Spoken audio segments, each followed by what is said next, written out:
Well, it's just before dawn. And you know what they say about this time? Yeah, it's the darkest.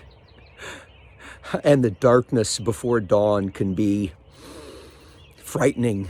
It can be disorienting. But it's also fleeting because light is coming. This is going to be a very dark week in America. The predictions are that this week, in this pandemic, the sickness and the death toll will reach its zenith. There will be soaring numbers and pleas for help and tragic stories. And it's going to be frightening. And there's going to be a tension in the air. But all around the edges, there will be something else. There will be hope.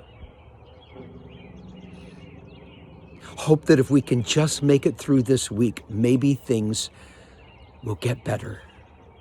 If we can just make it through Easter. Easter.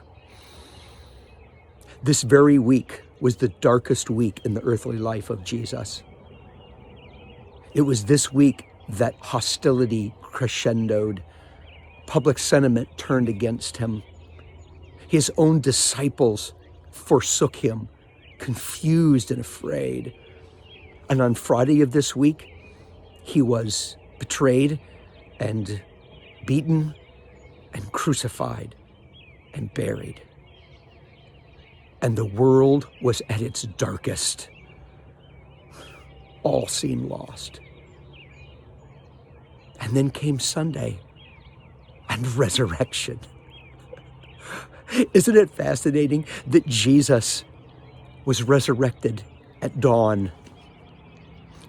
That the first light of day would forever become a metaphor for a new ray of hope. A hope that in Jesus there was a life that was without end. A life that death itself could not ever touch. This is going to be a dark week in America, but let's not be afraid. The light of Easter is on the horizon.